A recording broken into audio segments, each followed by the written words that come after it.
अस्सलाम वालेकुम, welcome to operation Tajziya with Shariq Maqbool. नाज़रीन, आज 2 अप्रैल 2023 और संडे का दिन हो चुका है। नाज़रीन, आज की वीडियो में हम सबसे पहले एक दुख की खबर शामिल करेंगे जो कि इस वक्त पाकिस्तानी कौम को रुस्वा किया जा रहा है आटे के नाम पर।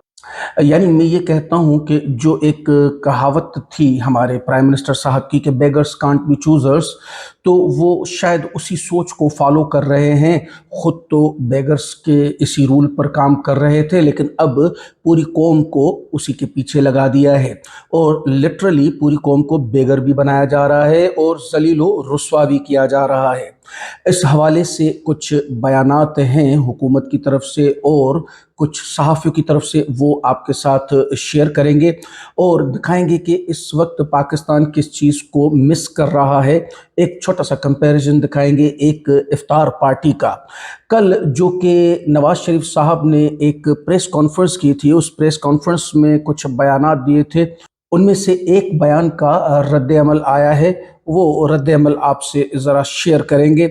और उसी के साथ, जैसे कि मैं हमेशा कुछ बयानात शेयर करता हूँ और उन पर तज्ज़िये करता हूँ, तो वीडियो का सिलसिला शुरू करते हैं उसी दुख की खबर से जो मैंने आपको बताया कि इस तरह से लोग आटे की लाइनों में मर रहे हैं इस वक्त।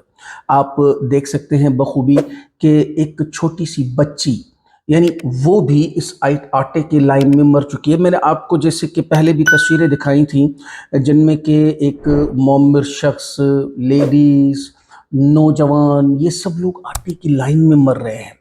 और आसमा शिराजी साहिबा की एक ख़बर है, मैं आपको ये भी बताता चलूँ कि आसमा शिराजी बेसिकली नून लीग की सहाफ़ती कैंप से ताल्लुक़ रखती हैं। कहती हैं कि कराची में राशन की तकसीम के दौरान 10 अफराद की हलाकत की इत्तला आई है, या खुदा ये गरीब कहाँ जाए। अब ये आप बता किसको रही हैं या पूछ किससे रही हैं, क्योंकि आपका तो ताल्लुक़ उन्हीं से है जिनकी हुकूमत है और जो ये सारा काम, या हम उसको बोले कांड, कर रहे हैं। और उस हवाले से अब ये सवाल आप किससे कर रही हैं या ये इंफॉर्मेशन आप किसको दे रही हैं। निगरां वज़ीर इत्तलाआत आमिर मीर साहब, आप देखें कि कितनी ढटाई से उन्होंने एक बयान दिया है और इंतहाई दुख वाला बयान है, लेकिन पता नहीं कैसे ये लोग इतनी खुशी से और ढटाई से दे देते हैं। कहते हैं कि पंजाब में आटे की तकसीम के दौरान सिर्फ 3 लोग भगदड़ मचने से जाँ बहक हुए हैं। यानी सिर्फ 3 लोग, क्योंकि लोगों को तो ये लोग कीड़े मकोड़े समझते हैं, तो वो तो सिर्फ 3 लोग ही मरे हैं, इसमें क्या जाता है इनके लिए, क्योंकि इनके लिए ये सोच ही नहीं है। ये अवाम को तो कीड़ा मकोड़ा समझते हैं, इंसान तो सिर्फ यही लोग हैं।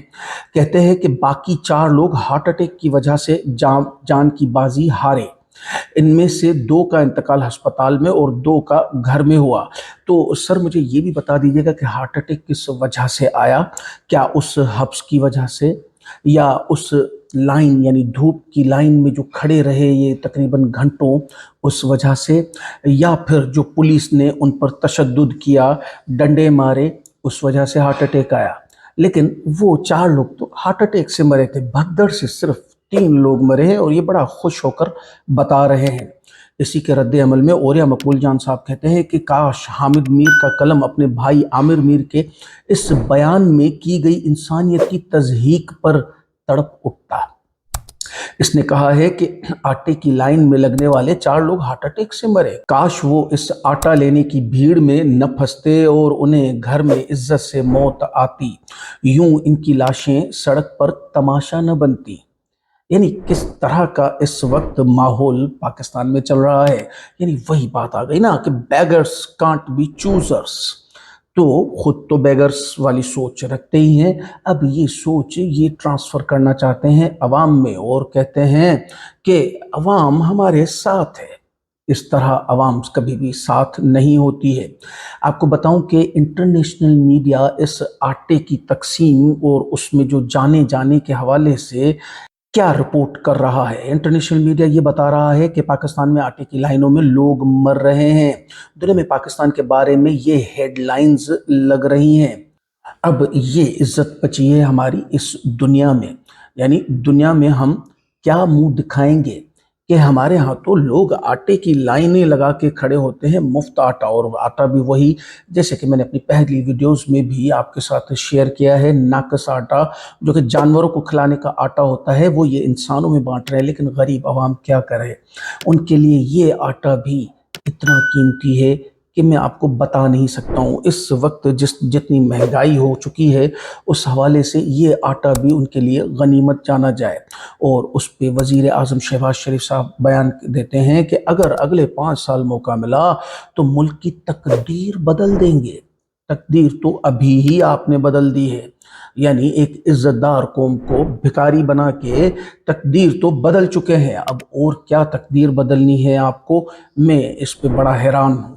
پارس جہاں زیب کہتی ہیں اگر اصل مقصد صرف مستحق لوگوں کو مفت آٹا تقسیم کرنا ہی تھا تو اس کے لیے کوئی باعزت طریقہ اختیار کیا جا سکتا تھا، جیسے انکم سپورٹ پروگرام سے مستحق لوگوں کا ڈیٹا لے کر انہیں ڈائریکٹ پیسے دے دیے جاتے اور وہ باعزت طریقے سے آٹا خرید لیتے، نہ ایسے لوگوں کو تذلیل ہوتی اور نہ ہی قیمتی جانیں ضائع ہوتی۔ افسوس، اب حقیقت یہی ہے کہ افسوس کے علاوہ بچا ہی کیا ہے آپ کے پاس؟ جیسے کہ میں نے آپ کو شروع میں بتایا تھا کہ ایک افطار پارٹی کے حوالے سے آپ کو کمپیریزن دکھائیں گے، اور عوام اور یہ ملک کے لوگ کیا چیز مس کر رہے ہیں، یاد کر رہے ہیں وہ والے دن۔ آپ یہ تصویریں کچھ دیکھیں کہ عمران خان صاحب ایک افطار پارٹی میں اپنے کارکنوں کے ساتھ کس طرح بیٹھے ہیں اور کس طرح کھا پی رہے ہیں۔ یہ دیکھیں پانی کس طرح پی رہے ہیں، اور اس کے بعد بیٹھ کے باتیں کر رہے ہیں، حال احوال سننا جو ہوتا ہے، اور اس کے بعد یہ شاہانہ سی ایک افطار پارٹی دیکھیے گے جو شہباز شریف صاحب اپنے دوستوں یاروں کے ساتھ کر رہے ہیں۔ تو پاکستانی عوام آج تک انہی چیزوں کو مس کرتی ہے، یاد کرتی ہے۔ میں نے جیسے کہ پہلے بھی آپ کو بتایا تھا کہ گیسچرز جو ہوتے ہیں وہ ایک بڑے لیڈر اور رہنما کے وہ بڑی اہمیت رکھتے ہیں۔ صرف اس گیسچر کی وجہ سے اگر آپ کو یاد ہو، ٹونی بلیئر جو کہ انگلینڈ کے پی ایم تھے، ان کو پی ایم شپ سے ہٹا دیا گیا کیونکہ اس وقت تو کورونا کا ٹائم تھا، اور کورونا میں جب حکومت سب کو کہہ رہی ہے کہ سوشل ڈسٹنسنگ رکھیں، اور اس وقت ٹونی بلیئر صاحب نے ایک پارٹی کی 50 لوگوں کی، حالانکہ دیکھا جائے اس پارٹی میں کوئی ایسی بری بات نہیں تھی، لیکن صرف اس ایک بات کی وجہ سے کہ یہ گیسچر کیا گیا، یہ میسج کیا گیا عوام کے پاس۔ عوام کو آپ کہہ رہے ہیں کہ سوشل ڈسٹنسنگ کریں، اور آپ یہاں پہ پارٹیاں کر رہے ہیں، اور ان کو پی ایم شپ کی سیٹ سے ہاتھ دھونا پڑا تھا۔ تو یہ گیسچرز اہمیت تو رکھتے ہیں، کچھ بھی کہیں اس سے انکاری آپ ہو نہیں سکتے ہیں۔ کچھ بیانات شامل کریں گے۔ سب سے پہلے بیان شامل کریں گے عمران خان صاحب کا، جو کہ کہتے ہیں ڈکٹیٹر نے 90 دن کا کہہ کر 11 سال حکومت کی، یہ اکتوبر میں بھی الیکشن نہیں کروائیں گے۔ مجھے ایک وجہ بتا دیں کہ اکتوبر میں الیکشن سے کیا فائدہ ہوگا جو ابھی نہیں ہو سکتا؟ یہ چاہتے ہیں میں کسی طرح جیل جاؤں یا نااہل ہو جاؤں تو پھر الیکشن کرائیں۔ یہ سب اس لیے ہو رہا ہے کہ پی ٹی آئی کرش ہو جائے اور پھر یہ الیکشن کرائیں، اور کہتے ہیں کہ آئین و قانون کی خاطر عوام اور وکلاء سڑکوں پر نکلنے کے لیے تیار رہیں۔ ظاہری بات ہے آئین اور قانون کی کسی کو تو حفاظت کرنی ہی پڑے گی، تو وکلا کمیونٹی اور نو ڈاؤٹ کہ عوام کی طاقت کے آگے تو کوئی ٹک نہیں سکتا ہے، تو اب یہ لوگ سڑکوں پہ نکلنے کے لیے تیار رہیں۔ میں نے جیسے کہ آپ کو بتایا کہ نواز شریف صاحب نے کل یعنی پرسوں ایک پریس کانفرنس کی تھی، جو کہ میں نے کل آپ کو رپورٹ بھی کی تھی۔ اس میں میں نے آپ کو ان کے کچھ بیانات بتائے تھے۔ ان کا ایک بیان تھا کہ عوام کھڑے ہو جائیں، ثاقب نثار اور دیگر ریٹائر جج بتائیں کہ مجھے کیوں نااہل کیا گیا، اس بات پر از خود نوٹس کیوں نہیں لیا گیا کہ میرے ساتھ زیادتی ہوئی ہے۔ اور میں نے اس وقت بھی آپ کو کہا تھا کہ نواز شریف کے ساتھ واقعی زیادتی تو ہوئی تھی، کیونکہ پاناما جیسے اتنے بڑے کیس کے اوپر فیصلہ آیا صرف اقامہ پہ۔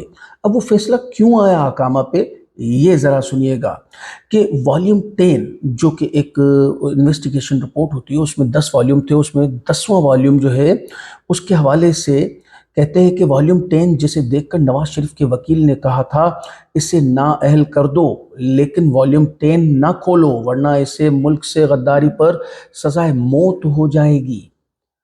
اسی حوالے سے میں نے اس دن بھی آپ کو کہا تھا کہ اگر सही सज़ा मिलती नवाज शरीफ साहब को तो ये ज़्यादती का रोना ना रोते। अभी भी वक्त है, अगर वॉल्यूम 10 खोल दें तो लग पता जाएगा। ये जो मरियम नवाज साहिबा इतना चीखती रहती हैं, उनको पता चल जाएगा कि बेसिकली किस चीज़ पे निकाला गया है।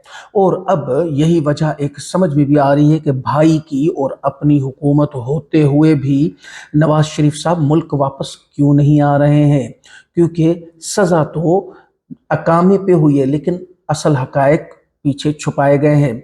छुपाए क्यों गए हैं ये भी मैं आपको बताता चलूं, क्योंकि 3 दफ़ा जो वज़ीर आज़म रहा है उसकी इज्जत रखने के लिए ये हकायक छुपाए गए हैं। लेकिन अगर हम कहते हैं कि उनको अपनी इज्जत ही प्यारी नहीं है तो फिर छुपाने का कोई फ़ायदा नहीं है। कुछ बयानात शेयर करेंगे जाते जाते आपके साथ कि हसन निसार साहब कहते हैं नून लीग का कोई एक रहनुमा एक हाथ अपने बेटे और एक हाथ अपनी बेटी के सर पर रखकर इनकी कसम खाकर कहे कि हमारी क़यादत ईमानदार है, पॉसिबल नहीं है। क्योंकि ये तो वही हो गया कि आप अपने बेटे और बेटी को अपने हाथ से ही मार दें। आखिरी बयान शेयर करेंगे शहबाज शरीफ का, जो कहते हैं कि अल्लाह के फजल से हमने करप्शन के खात्मे का कभी ढंढोरा नहीं पीटा। पीटते भी कैसे, ना तो करप्शन का खात्मा किया आपने, तो उनका खात्मा किया जो कि करप्शन का खात्मा करने के पीछे लगे हुए थे, तो फिर ढंढोरा किस चीज़ का पीटना था। नाज़रीन, हमारी वीडियो का वक्त पूरा हुआ चाहता है। मिलते हैं अगली वीडियो में कुछ नई खबरों के साथ। क्या देखना और क्या सुनना चाहते हैं हमें अपने कमेंट्स में ज़रूर बताइए। चैनल को सब्सक्राइब करें, वीडियो को लाइक करें, फैमिली और फ्रेंड्स के साथ शेयर करें। पाकिस्तान जिंदाबाद।